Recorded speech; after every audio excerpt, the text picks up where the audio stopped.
Welcome to another episode of the Virginia Investor Podcast. Today, we have a guest who's in the middle of developing a 10-home residential project that'll go straight to a growing rental portfolio.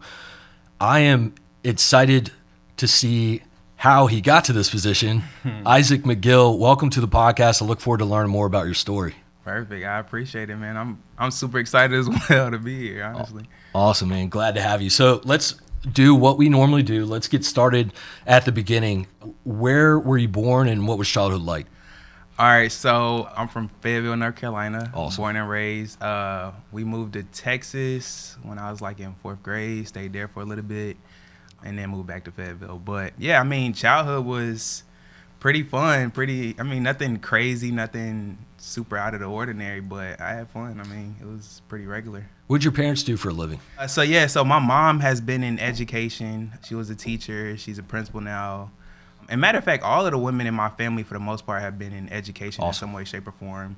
My dad, he was driving trucks. He had his own company, and he did that for a while. And now he's actually trying to get into construction and real estate like me. Cool. So, yeah. So he was driving trucks. Is that what took you to Texas for a little bit? No. Actually, it was just because my mom wanted to change the scenery. And really? Yeah, she wanted to move out there. I still have family out there, so... Yeah, I was basically out there hanging out with cousins, my aunt. Oh, that's cool. Yeah, until my mom wanted to continue her education and move back to North Carolina. So how long were you in Texas? A year. We stayed there for a year, but I mean, literally every summer I was in Texas with my cousins. That's cool. Yeah, that's awesome. So as soon as school got out, we're off to Texas to go hang out with them, and then we come back like literally a couple days before school started back. Yeah. That's awesome. Were you in school growing up? Were you an academic, getting good grades? Were you playing sports? Were you just more social? How would you describe yourself? So I was definitely academic. So again, all the ladies and the women in my family being in education. That's right. Even Yeah, my makes dad, sense. like he's always been like a huge advocate for like you need to get good grades. So yeah, I was definitely one of the smart kids in the class. I'm always getting good grades.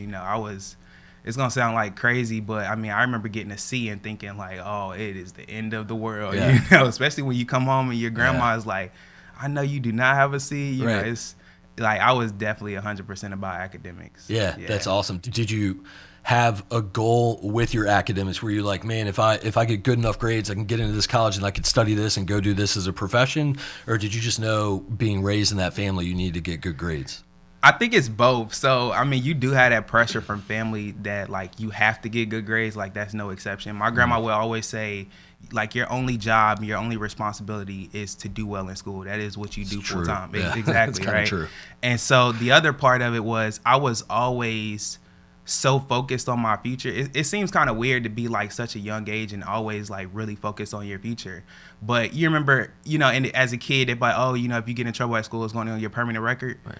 Like, I really believed there was a permanent record that followed me everywhere. And I was like, I do not want to get bad grades. I don't want to get in trouble. Right.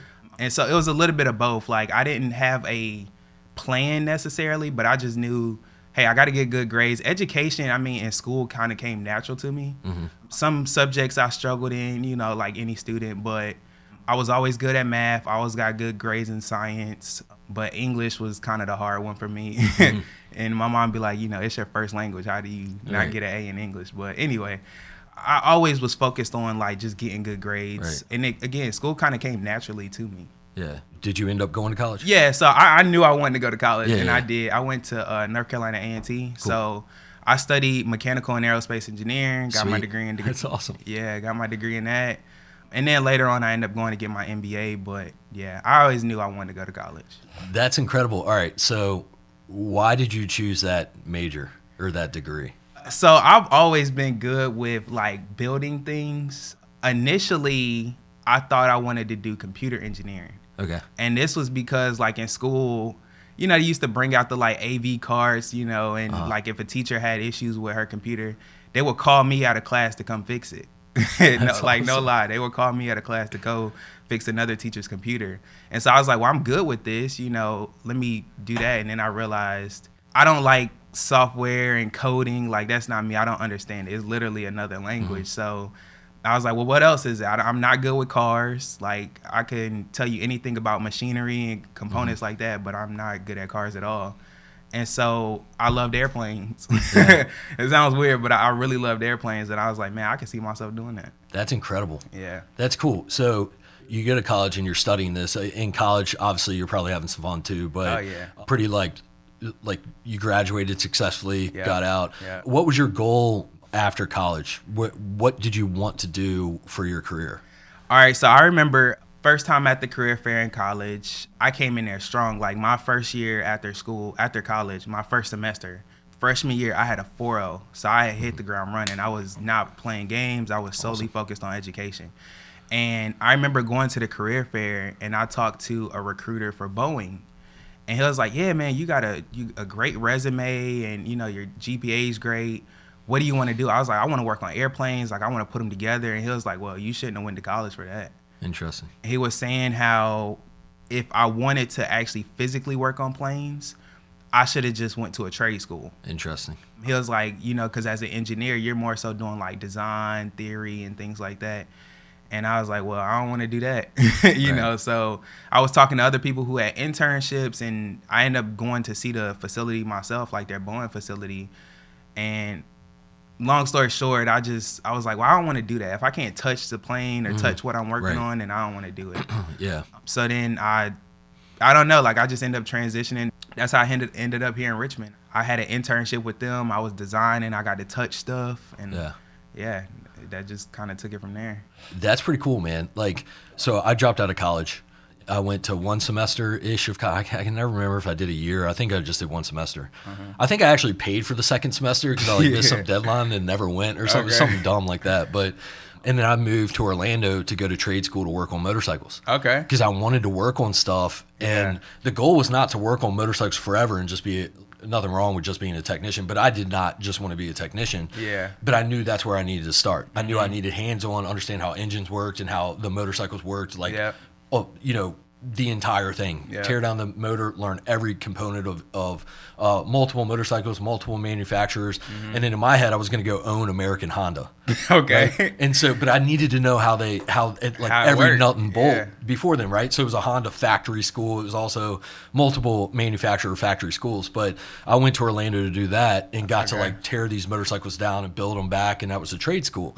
And then I came back and worked in dealerships. So I understand that like that feeling of wanting to get your hands on something and build and like and like put it together and make it better and improve it, or you know, things like that. That's pretty cool. Yeah, for me it's like if I can't touch it, it's hard for me to kind of understand it.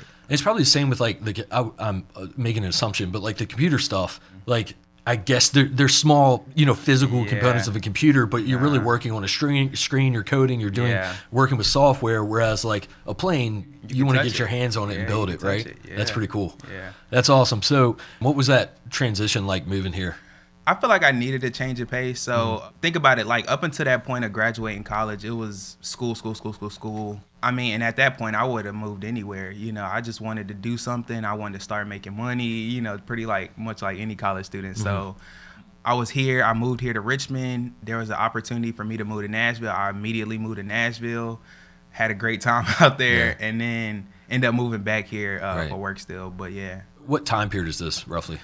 I graduated in 2016. Okay, so, cool. Yeah, that was 2016. Got it. So the Richmond went through a massive change probably in the mid-teens. Sure. Like in my experience, I kind of noticed it like 2014 to 2016 time period. So when you're arriving in Richmond, you're arriving to like a lot of development, a lot of change, a lot of like cool restaurants and festivals and all kinds of adventure races and stuff. Like there's a lot of things that are happening in Richmond at this point in time. So it's a good time to show up for sure. Yeah. How did you get into real estate? Were you still working at Ultra when you sort of saw real estate, or where'd your career go from there? So when I first started working, right, I knew I wanted to invest in something, right? And one of my friends, he's actually one of my good friends, his dad was in Philly. Like his family's from Philly. They have a lot of connections out there. And so me and my friends, we basically created a holding company together, and we started putting our money in every month, you know, while working, just putting our money in. And our goal was, hey, we want to invest in properties and get rental properties in Philadelphia. So his dad was a realtor. He knew other investors. He knew how to find off-market deals to some degree. And the plan was we would buy a property, you know, find local contractors in the area, fix it up. And his dad had a management company. And that was the plan. I mean, but while the idea was good, we just didn't know what we were doing at the time. Like, we weren't as educated enough. So I guess we weren't as educated as we needed to be at the time.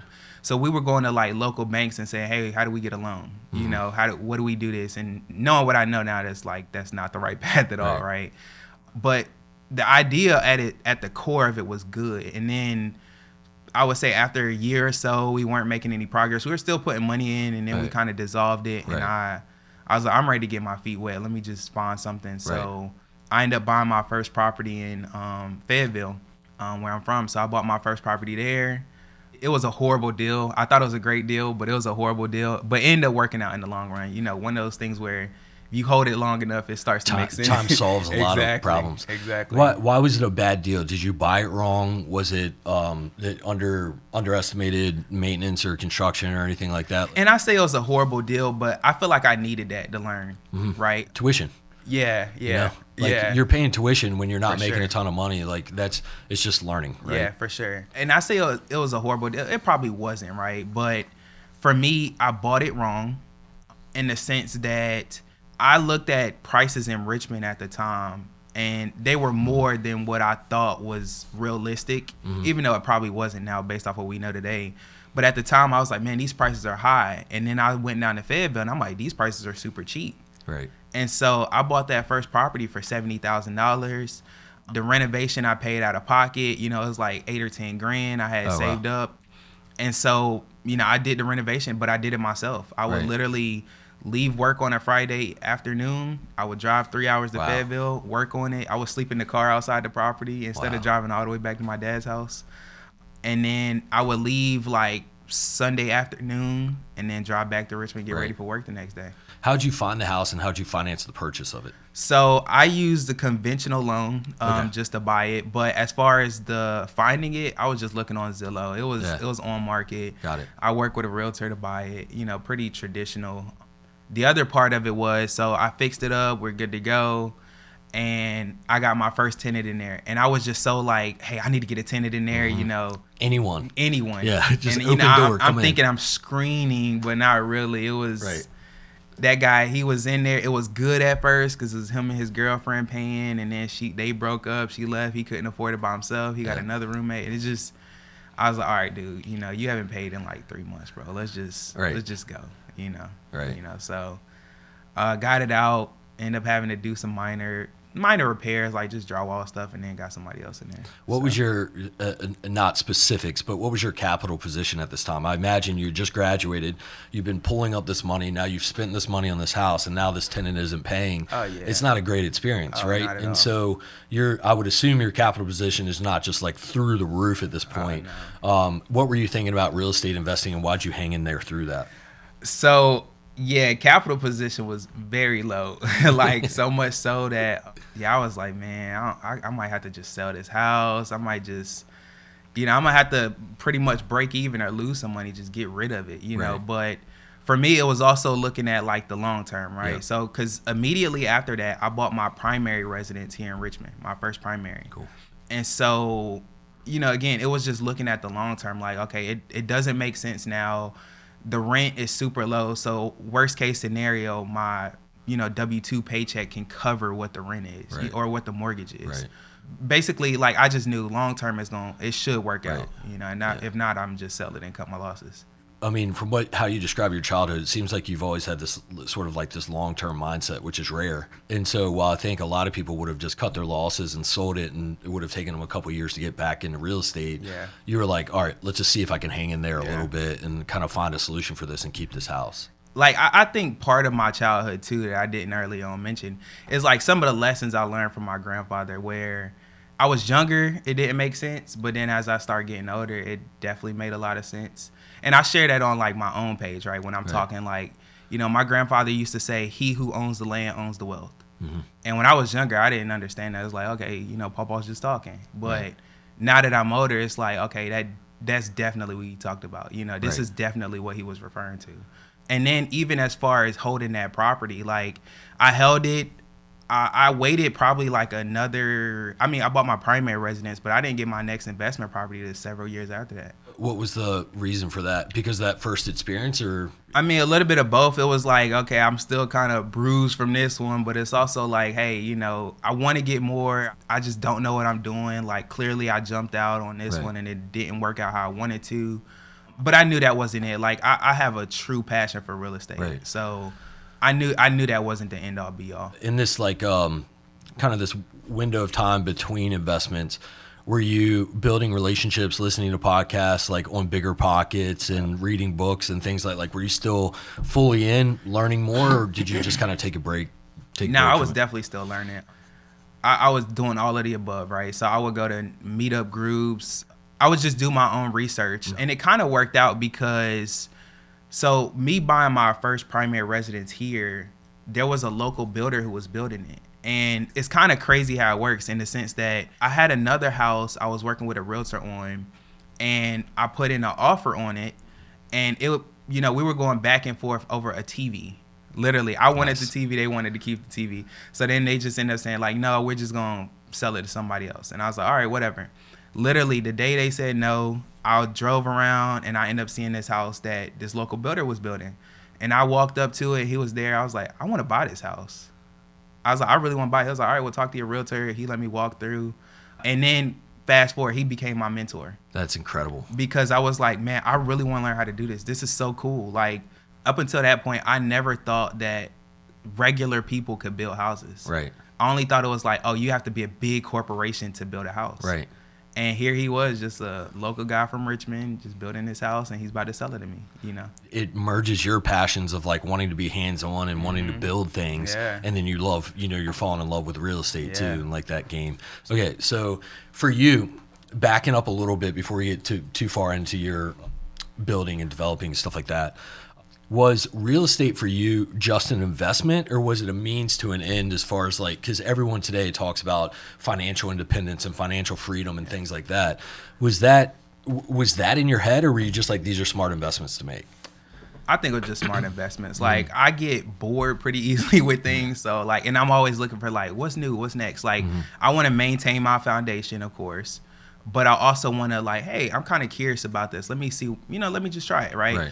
So for me, it was never like a means to an end. It was like, hey, I really enjoy what I'm doing, but I also kind of like this over there. Like, let me explore both options. When you meet this builder and you get this idea that, wait, there's normal people that build houses, did you start thinking about like, okay, now maybe this is my career path? Nah, I mean, at that point, it was just like, I just want to learn. Yeah. Like, I never looked at it as like, hey, this can take over that pathway. It was, I just want to learn. Like, how are you doing this? Yeah. Like, can you teach me these? That was literally the conversation I was having with him. Like, hey, you're doing this. How do I do this?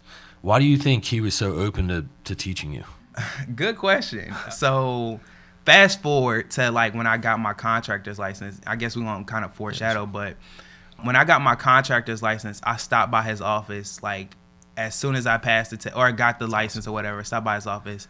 He was, I'm proud of you, young man. He was like, you know, out of all the people who have approached me and said, hey, I want to do this, you are the only one. And he had his friend there with him. He was like, I'm serious. It was like, there have been so many people that come to this office and say they want to do it, and they never do anything with it. It's insane how true that is. I know. I mean, not just from a builder standpoint, but from a business ownership, or I mean, I could think of a million things. Like, what do people commonly want, and why doesn't everyone have them? For sure. It's not everyone's willing to put in the effort to do it. For sure. And it's crazy to me because that opportunity is there for everyone. 100%. It's there for everyone. And I'll say, you know, it's there. Some people have it easier than others to reach, but it's like, it is there for everyone. If one person can do it, then so can you. Like, you can figure out a way to do it. And so the fact that you were able to step up and just go talk to this builder, and then he probably saw something in you where he was like, all right, this kid's going to take action. Like, and if the kid takes action, it's worth his time to help you, right? The worst is when you know that person's probably not going to, like, you hear the excuses when they're talking. Well, yeah, I was going to do this a year ago, but then, you know, so I haven't done it yet. So, you know, and then they continue to ask questions. You're like, all right, well, this person's probably not. But if you're just like, how do I do this? How do I do this? And you're asking the right questions and you're going to make traction, like, that's when they're going to want to keep helping you. And obviously you maintain the relationship with them if you're showing up after getting, you know, passing the test, which is awesome. Yeah. And I mean, and to that point, right, you were saying like asking the right questions. So he finished the house. I move in, and he was building literally the house next door, right? And I would ask him like, "Oh, so how do I get my license?" And he was like, "That's pretty easy, da da da." And he wouldn't give any substantial information. It's just like, "Oh, it's pretty easy. You just apply, take the test." And I'm like, "Okay, so what do I got to do?" I wasn't asking real questions. They were just surface level things that you can Google. Exactly. And so I remember when I was like, "Hey," I came to him with a real question like, "Hey, I've done this. This is the hurdle I'm trying to, like, how did you overcome it?" He was like, "Okay. Yeah. Now I see you're taking it serious. I'm gonna really help you out." And he would always just say, "Oh yeah, I got you." He would just say it plain as day. "Oh yeah, I got you." That is an excellent tip for anyone listening. If you are going to approach someone who's doing what you want to do in the future, or a mentor or something, if you use their time to ask about stuff that you could easily Google, like you can get on the DPOR website and go down the rabbit hole of how to get licensed, stuff like that, it's way less interesting for them to have those conversations. It's not worth their time because you can go do that research on your own. If you ask the questions about their mindset, their journey, their, how they overcome different obstacles, or just ask them about their story. You don't need to have like these genius questions to ask. Say, tell me about you. How did you get here? Like, how did you get to where you are now? Because this is what I want to do. They'll talk to you about that all day long, all day. Right? It's crazy. So I don't know if you want to include this in the podcast, but I'm literally about to record a video this weekend talking about how there are so many people afraid to talk to other people who are doing that line of work that they want to get into. Right.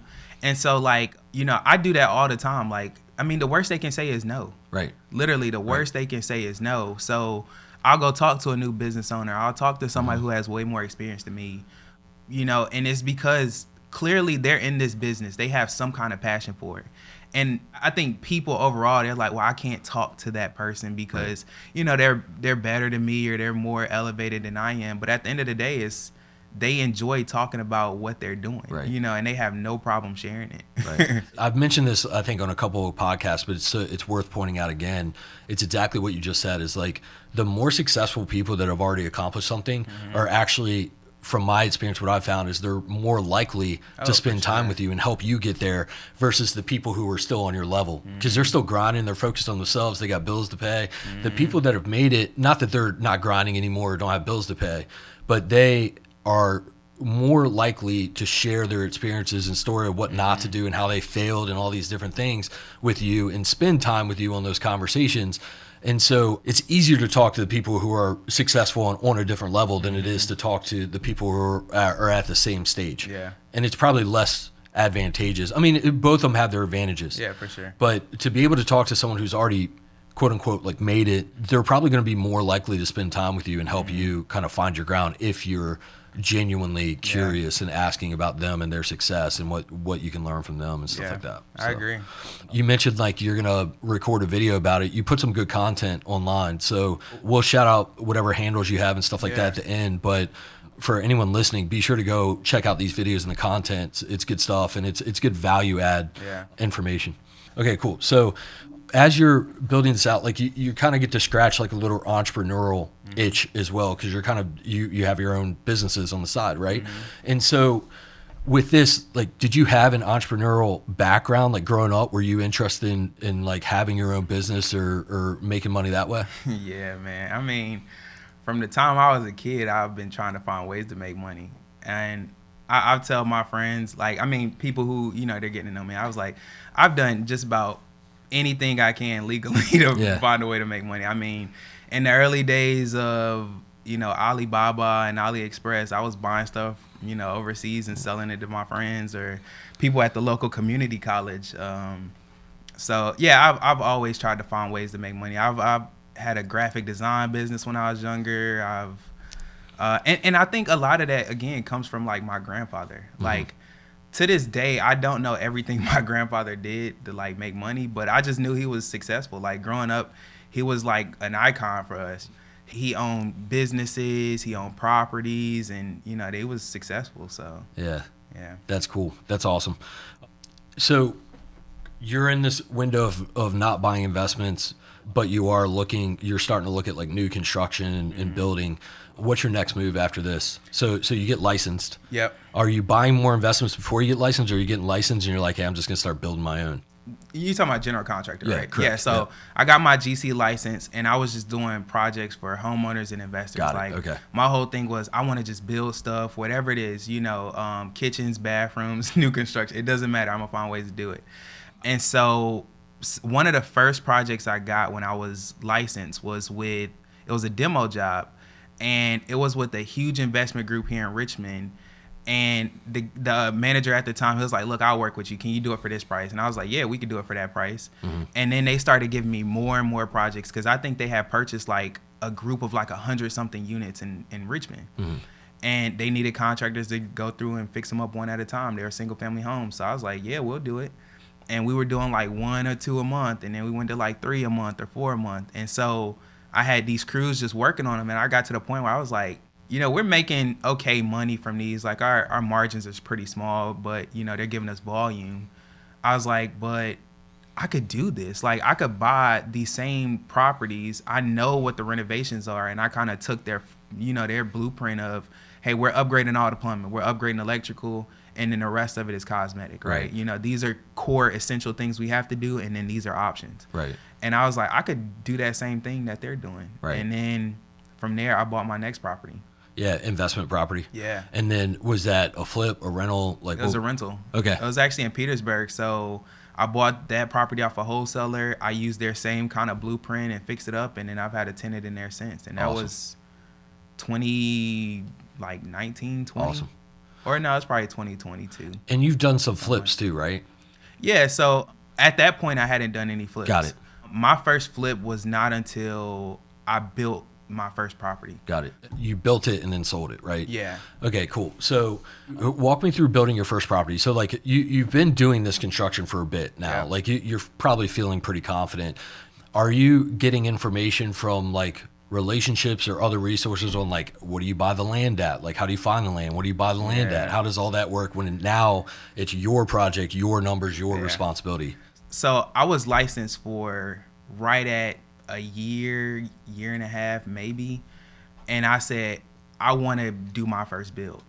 So it wasn't like I was doing, countless projects for home. I mean, we were doing a decent amount, but I knew like the reason I got into being a contractor is so I could start doing builds. Right. I was always looking at properties around Richmond, Henrico.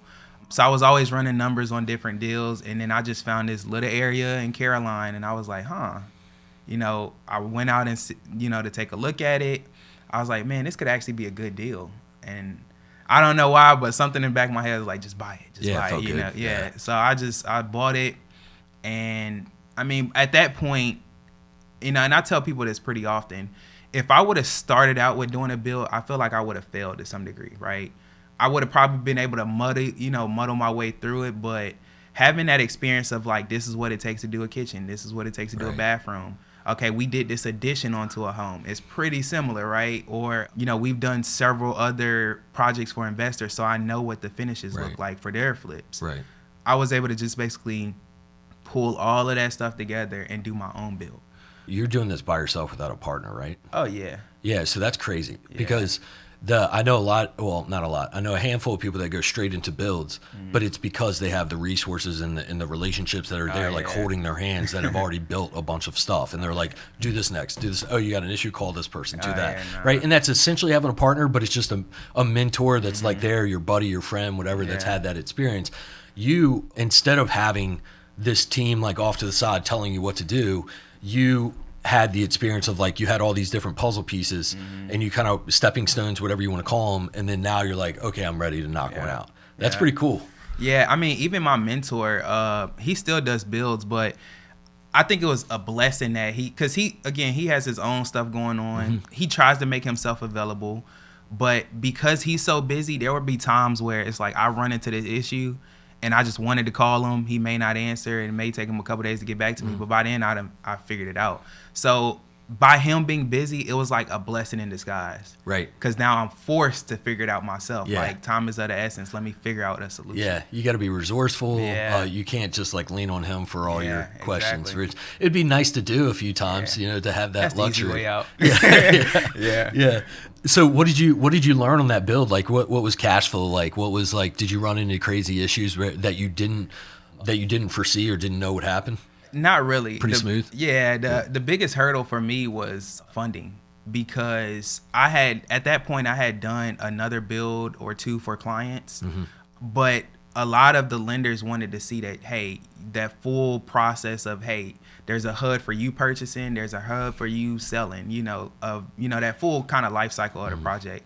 And I didn't have that at the time. So, it was just kind of a little bit more challenging to get funding. They're like, okay, we know you know how to build. You clearly have done construction projects, but do you know about like managing projects and budgets, on that side, and actually being an investor or a flipper? So, but besides that, I mean, it went smooth.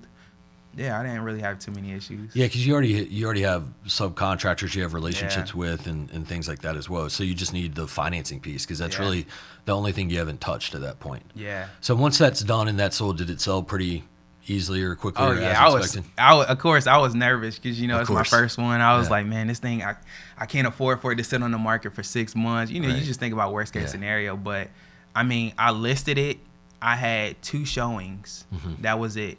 And it was under contract in like a day and a half, 2 days. Yeah. So it was super fast. I was like excited. I was just like, all right, now we just got to make sure it closes, but that's got to be a great feeling, especially when closing day comes and it's final, where you're like, you just created something. Yeah. You just built something and then sold it. And that's like, I don't know. There's just something really cool about that. Like you have this power now that you can take that to other projects. And so did you pick up momentum from there and start looking for more deals? I think I was like 50% through that bill, and I found another property. I was like, oh yeah, I got to get this one, because I see how well it's working already. But yeah, I bought that property, and I was already ready to snowball to the next one, and I was still looking at other deals. And then, to your point, like it literally was a snowball effect. I went from that one to another one to 2 to 3, and now I got like 10 or so that I'm working on. There's something about just taking action. Like it just creates momentum. And I think like people will get defeated because it might take a year to get your first deal done, whether you're building or not. It might take a year to find that first deal. And people are like, how am I ever going to go at this pace? Yeah. But once you do that first deal, the second deal might be 3 months out. And then the third and fourth deal might all come at once. Shorter, like it's just once people see that you're doing this kind of stuff, things just start to happen. That momentum builds. As you're growing, so you're growing a rental portfolio at this time, like you're adding more houses. Are they all like new construction that you're building, or are you also buying like rehab projects and stuff like that and throwing them in your rental portfolio? Yeah, so I mean, most of mine are going to be new construction. I bought another property. That was my birthday gift last year, but I bought another property in Churchill. Awesome. That was a rehab project. And then I actually bought another property. I closed on it like 2 days ago. Sweet. But it's a partially completed new construction in that same community I'm already building in. Partially completed. What happened? The other investor, like I know him, he's a good friend at this point, but he was just kind of tired of working in that area. He just wanted to wipe his hands clean. So I was like, look, I'll buy it from you. I'll take it over. Yeah. That's awesome. So financing, once you got that first deal done, you kind of proved to the bank that you could, or whatever relationship you had, whether it was a private lender or a community bank or something like that, were you able to more easily go back to that same resource and just get financing for future projects? Sure. I mean, at this point, it's super easy. I remember that first one, start to finish, it was like 92 days from groundbreaking to closing. It was 92 days. I was really pushing it. And so, I mean, the lender was, I guess they were kind of surprised, like, man, that was fast. So then on the next one, they were doing it, and it took like 4 months on that next one. And then from there, it's like, all right, now we got to try to beat that 90, 91, 92 day timeline. But yeah, I mean, now they're like funding all of my projects. Do you have a specific type of house? Like, are you building 3-2s, 1,500 square foot? Like, what do you have? Like are you locked in on sort of what you're building? Yeah, all of them in that area are 3-2s. They're around 1,300 to 1,400 square feet. So they probably rent incredibly well. Yeah, very well. And even like, so the first couple I built, I sold. They were flips. Like the first, get some capital. Yeah, the first 3 of them I sold.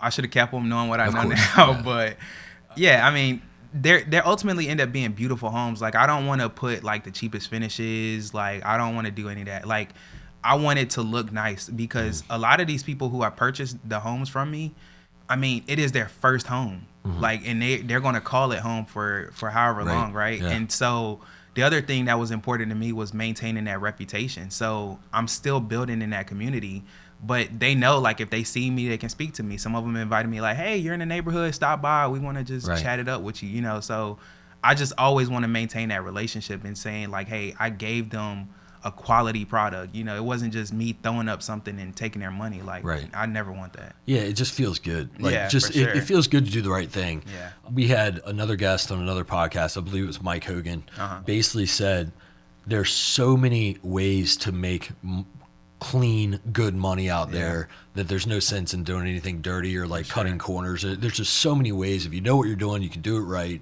and you can make money the right way and sleep well at night and stuff like that. So especially in like the area we're in, the market we're in, people, word spreads quickly, right? And so your reputation means a ton. You can't just move to the next market and just continue business, right? Like it's definitely, reputation means a lot here. So it's good that you put out a good product, or else your name kind of gets tarnished, you know, with that product. Well, I should say also with patterns. Like I would understand someone messes up a project and they learn from it, and somehow there's, you know, they make it right. But outside of that, like if you continuously put out a bad product, that's different, right? So you're scaling at this point. What did you learn as a business person on the business side of things for scale? Because you're doing this largely, obviously you have a team of subcontractors and stuff like that, but you're running this business by yourself. Like there's a lot to a business that, I mean, once you start to scale, you got to start worrying a lot about the finances, the bookkeeping, and stuff like that, materials, and all these different timelines and where all your subs are. Did you either put systems and processes in place for you to operate better by yourself? Have you started looking at either employees or partnering on any projects? So I think for me, I'm super big on efficiency and like systems and processes. That would make sense with your engineering background, right? So like I'm really big on systems and processes. And so like even now, you know, the beginning, let's say the first month or two of the year is pretty slow in construction and generally, right? So we're wrapping up projects from last year, but the past 30 days I've been focused solely on like, how do I make this process more efficient? It's already smooth, but where can we still like add a little bit more grease here and there, right? So building out like, hey, let me find an easier way to manage my bids from my subcontractors, right? Let me find an easier way to like manage that CRM or that pipeline from customer inquiry to, you know, completion of a project. Even managing like a new build. So I know the homes I'm building. I know the materials I used on the last one, and if I had to order 30 more 2x4s, let me add that to the material list. So now all I got to do is, hey, Lowe's or whatever material vendor I'm going with, like, let's get that same material back out here, right? So I don't have to think about things twice. If I think about it once the first time, I don't have to think about it again. Smart. Yeah. So you're treating it like a business. Like you're getting the systems and processes in place, which again makes sense with the engineering background. But and it's the right thing to do, right? Before you scale your team, you get your processes in place as much as possible to become efficient as possible. And then when you completely exhaust that, then you start hiring and scaling and stuff like that. What do you think about partnerships? I always tell people it has to make sense. So I've had several investors reach out to me and say, hey, let's partner on a deal. I'll tell you like one example, right? So a guy wanted to buy a piece of land that was like 25 grand. Right, the ARV of the home is, let's say, 350. He was like, you fund the build, I buy the land, you do the work, and then we split profits 50-50. It's like, that is the dumbest deal ever. I could just buy the land for $25,000 myself, and I'm doing the rest of the work. 100%. So up until this point, I've only had probably one partnership that worked, and that was more so just like looking at the funding side of it. It wasn't even, hey, let's both work on this project and we're both joint, you know, JVing on it. Was I've never done any partnerships with that. It's a marriage, and it has to fit very well to make those work. So definitely choose carefully. And it's one of those things, like if your ambition is to build 200 homes a year, then maybe you get a partner, right? Because you can go faster with a partner if you find the right one and the relationship works. But if you're rolling and you're scaling and you're doing what you're doing and you're doing fine by yourself, because you are, I think a lot of people struggle with putting the processes and systems in place and building that efficiency. And so they need to stack their team a little bit more to kind of make up for that. And so if you're able to do that and keep that really efficient, then you just keep doing your thing, you know? I think for me, like looking at the different areas of my business that like I can improve on or make more efficient, or let me add something here. Like, it's kind of like a sick addiction to me. You know, I would spend hours working on things like that. The other thing is, for me personally, like, I'm having fun with it. Right. You know, like, I'm having fun doing these builds. I'm having fun doing projects for homeowners and other investors. And the day it does not become fun anymore is like when I should probably stop. Right. I had another small business before this. It was called the Mill Maker. So I used to do woodworking, just having fun with that. Cool. And it started as a hobby. I turned it into a business. I was in a few local stores. I remember I had finished up my orders for the week. And I remember being out with my friends on a Saturday, and I got another order to my email. And I was like, oh my God. Like, I was so annoyed that I had another order. And he was like, you know, if that's how you feel about getting an order, you probably shouldn't be doing this anymore. Right. And I was like, good point. And I stopped it. Yeah, it's a sign. Yeah, and because it went from a hobby that I was having fun with to now I have to do this. Right. And it just wasn't fun anymore, you know? Right. So, and I haven't really done woodworking since then, which is kind of crazy. Yeah. Yeah, I think there's a couple sides to that. Like, there's that side where, like, if you're doing that work because you enjoy it, and then it becomes a business, it might take the fun out of it. If you're doing part of something that you enjoy overall, but you start to get annoyed at one part of it, like, let's say it was taking the order specifically, which it probably wasn't, because then you got to go produce that and stuff like that. But, like, let's say if a part of a business, if, like, taking that order and going through that process is annoying, then you just hire someone for it, right? And then you focus on what you like, and then hire someone for the next thing that annoys you, and the next thing. But yeah, in that situation, when it's a hobby and something that you really enjoy, and now you just don't want to do it anymore, it kind of sucks the life out of you. It was I was worried about that in the motorcycle industry, talking about that, where it's like, I really love motorcycles and love building them, but then when you put a timer to, like, rebuilding a motor, and like you're not going to get paid if you don't build it fast enough, or or something, it kind of sucks the life out of it. Fortunately, it was still a pretty cool. I got out of it. I wasn't in it long enough for that to start happening, so I had a lot of fun. And when I was moving around the shop, I didn't stay at, like, a tech for super long. But anyway, it's one of those things where I wanted to protect that passion. Yeah. And so now I'm looking forward to having a lift at my own house and being able to work on motorcycles. And I won't care if the motorcycle sits on the lift for 3 months. It doesn't matter. It's still a hobby. It's still a passion. Yeah. What really interests me is I know a lot of investors in Richmond that have a massive network. Okay. And there's all these meetup groups in Richmond, and a lot of them go to the same meetup, but I'm talking maybe 100, 150 like investors that are flipping, and private money lenders, and buy and hold investors and all this. And then they have their own networks and own little circles and podcasts and everything like that, where they share information or talk about deals and everything. Obviously you have a network, but it seems like it's interesting to me that I don't think you've been to these meetups. You had mentioned that you'd been to a couple of meetups, but you don't have to mention them, but you've been to a couple of meetups, but they didn't really just feel right for you. Yeah. What did that feel like to you? Like, what didn't feel right to you, just so maybe the audience can understand, like, the difference between a good meetup and a bad meetup? I would tell you the bad meetup. Let's start there, right? So, I mean, I had just kind of finished that first project in North Carolina that I didn't think I did pretty well on. And so I'm going to meetups trying to learn, you know, I'm genuinely, like, I'm not asking you to give me anything for free. Like, let's just have a conversation, right? Not, hey, can you buy this deal for me? It's nothing crazy, right?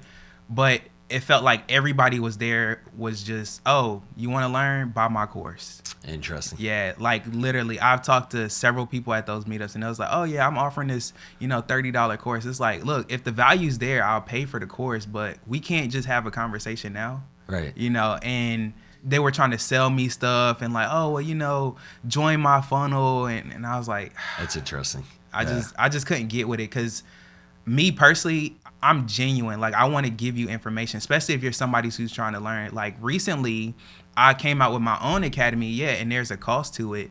But I also talk to people all day long for free. The only reason I even put $1 to my academy, like a dollar figure, was so people take it seriously. Right. You know, and I also have a rebate to where I will give you your money back if you do your first deal.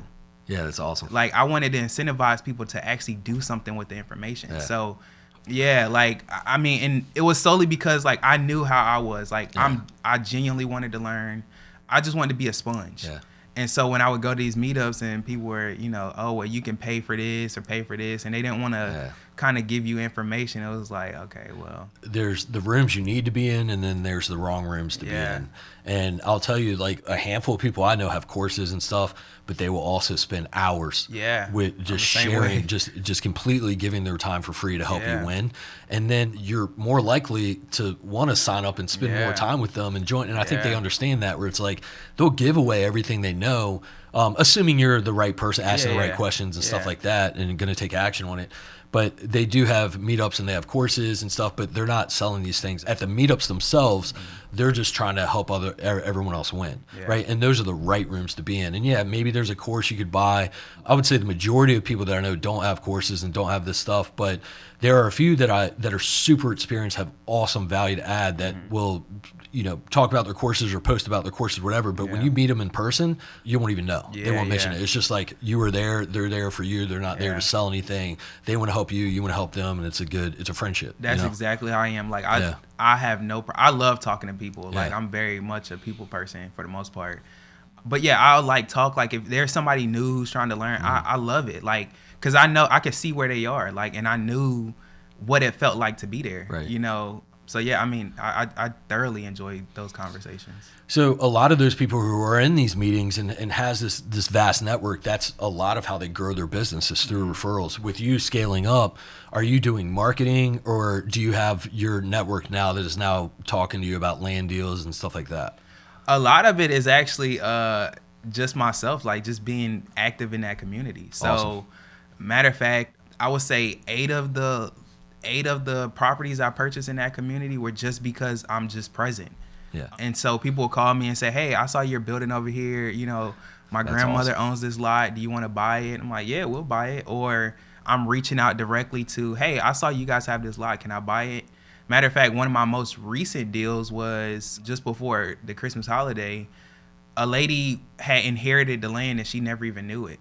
It was about to go to auction, and I was like, well, let me see if I can buy it before auction. Interesting. But it's been in her family since, I think, like the 50s. She never knew about it. Like, it had been passed down, and she was the next heir, and she never knew. Interesting. It's kind of a wild story, but she remembers being there when she was like 7 or 8 years old. Wow. And she's like in her 60s now. Wow. Yeah. That's crazy. And she owned the land and just never knew it. Like, the good thing about it is, like, I mean, there's back taxes and back dues, but they only go back so far. So it didn't rack up like 50 years. Were you the one to notify her that she owned it? Or yeah. Really? Yeah. Like I'm kind of a creep when it comes to like doing digging to find property information, but I mean, if it works, it works, right? Yeah. So like I work with my attorney to kind of pull some information, and then I'm going through like family trees and like, okay, I found like an obituary. It was her mother's obituary. Mm-hmm. And I ended up finding her, call her while she was at work. You got to get it done. Yeah, you got to get it done, man. She benefits from it. She got some money that she didn't even know was coming, I guess. I mean, and that was the kind of conversation I had with her. It's like, look, it's going to auction. Right. Like, if it goes to auction, I'm going to still get it at this price point, but you're not going to get anything. Right. And she was like, well, I don't want it. I just want to wipe my hands clean, And it was some emotional trauma there because like, she had lost her loved ones, having to relive some of those memories, but ended up working out. How did you come across this 10-home portfolio that you are building to add to your rental property? Because that's a dream of many investors, to be able to have a 10 new construction homes in a rental property. That is kind of crazy. Rental portfolio, sorry. Yeah, like I'm just sitting here thinking about it. Like I never would have thought like, and to me, it's like I was gonna talk about this too, like in my own videos. But how do you benchmark yourself?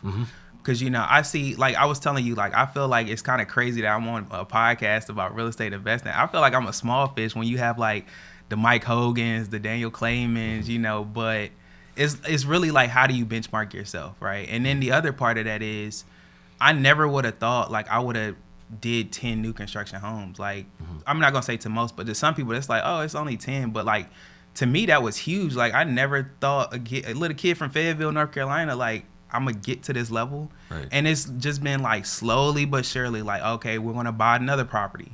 Like, hey, we made some money over here. Let's invest it into another property. Let's find another one. It's just been like a slow churn, like slowly but surely growing, scaling, and developing. Yeah. That's it. That's pretty awesome. You should also check out the podcast Brandon Lindsay.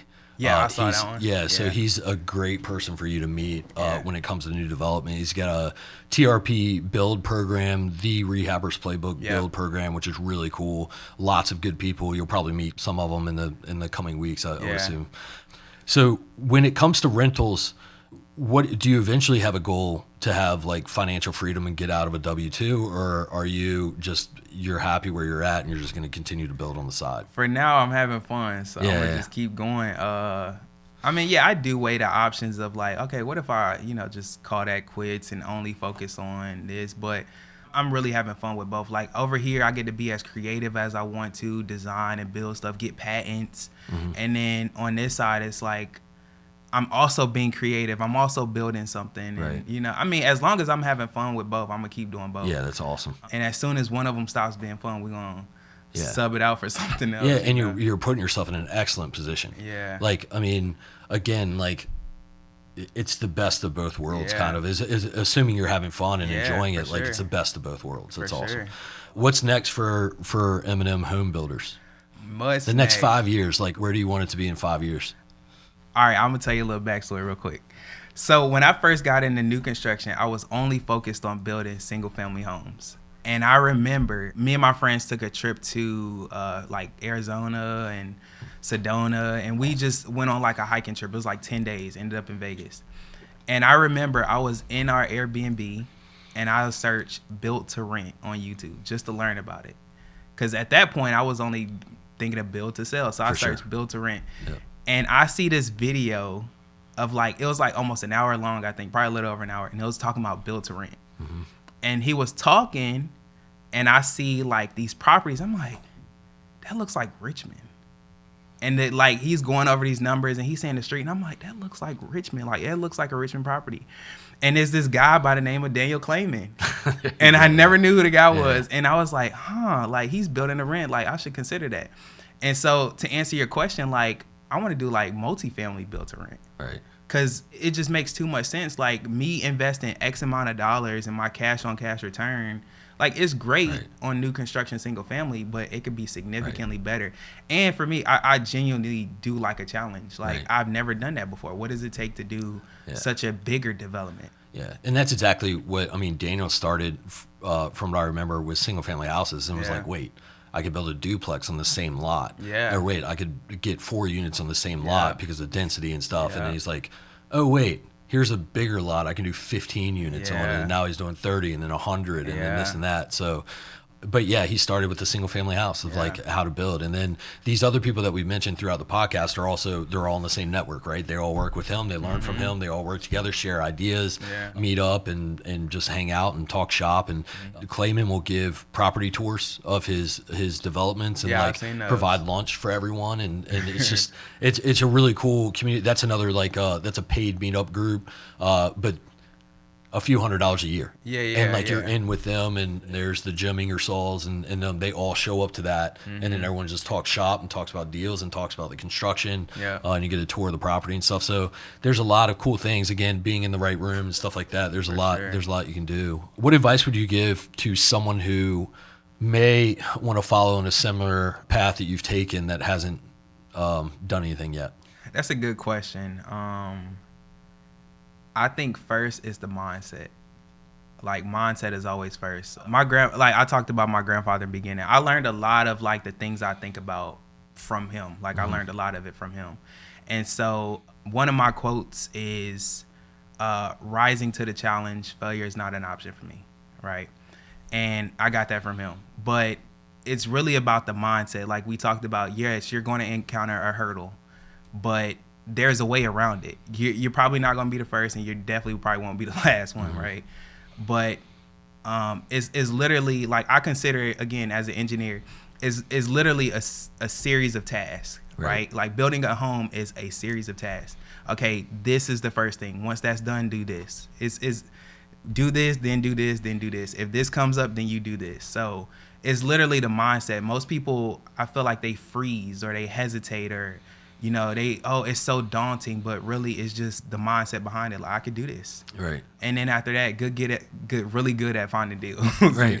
That's the next thing. It's like have your mindset and then it's like apply that to finding deals, apply that to executing. I mean, I feel like anything is so possible, right? Right. I'm learning that both in real estate and investing, but also personal. Like it is really possible. It's just a matter of how far you're willing to push yourself. Right. Yeah. That's awesome, man. That's a cool way to put it when you're like, hey, it's just a series of tasks. Yeah. And obviously you have to learn those series and stuff like that. But I think a lot of people will look at a house and be like, that's a lot. It's a lot that goes into it. Yeah. And I mean, think of all the details you don't even think about, Yeah. right? And there's so much that goes into it where it's like the most simple saying is like, how do you eat an elephant? It's bite at a time. you don't look at the whole elephant. You're like, holy cow, how am I going to do Yeah. that? And so you, in your head, you break it down to just one task at a time. Yeah. And that's way easier than the Yeah. thousands of tasks that you have to do over a 4-month time, you know, Yeah. to get this thing built. And I mean, like, you refine it over time. So, like, for example, my first build was not perfect. I mean, we got it done. We got it done right. It's a quality product that we put out. But you learn some things in the interim of like, okay, we failed this inspection. Why did we fail it? Right. Okay, it failed because of this.